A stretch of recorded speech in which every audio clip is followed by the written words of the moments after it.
Ganito ang ginawa ni Kai laban sa depensa ng NZ. Kayang-kaya niya na maiskuran ang kanyang defender. Isa siya sa naging sentro ng opensa ng Gilas sa loob ng paint. Kapag merong isang 7-3 na nag-aabang sa loob ng paint ay madali nga lang na ma-locate ito dahil sa kanyang tangkad at ang resulta isang highlight play two-handed dunk para sa team ng Gilas. Kahit sa ang anggulo sa loob ng paint nagagawa ni Kai nagibain ang depensa ng Tall Blacks. Isa siya sa dahilan kung bakit nga nanalo ang Gilas kontra sa team ng New Zealand. Maging sa mid-range kapag libre, nagagawa rin ni Kai na may pasok ang kanyang mga attempt dito. Kitang-kita na mas maganda ang galawan ng bola sa opensa ng Gilas kapag merong isang Kai, meron silang maaasahan na isang big na kayang maka-score sa loob ng paint kahit na matindi pa ang depensa ng kalaban at dikitan pa nga ang score. Sa depensa naman, mahirap kang maka-score kung isang 7-3 ang nasa harapan at nagbabantay kagaya na lamang dito, contested ang attempt kaya naman mintis ang tira. Pressure defense, isa sa nagagawa ni Kai sa loob ng paint. Kitang-kita naman natin na tutok ang tira ng kalaban, nagmintis pa dahil sa depensa ni Kai at nakuha pa ng Gilas ang rebound. Solid block naman ang naibigay ni Kai, good defense na nga,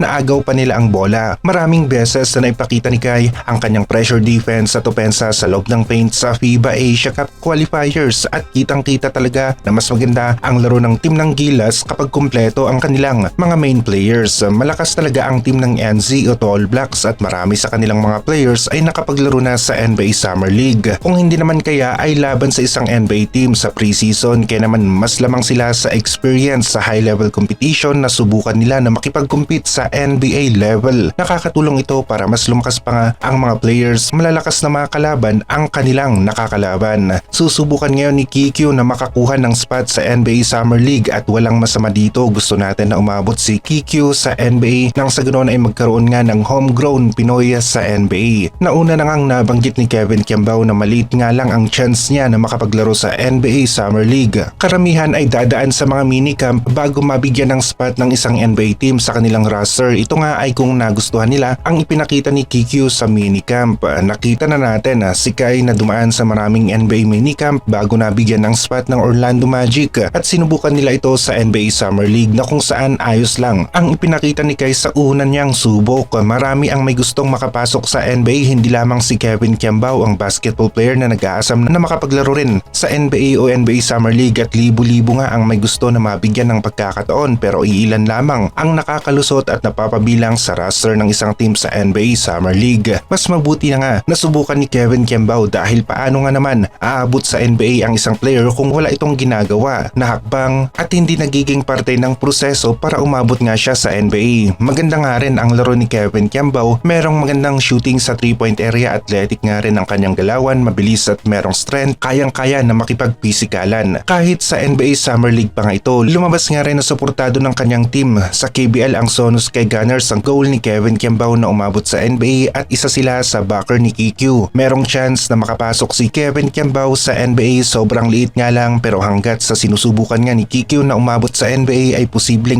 pa rin na magawa niya ito.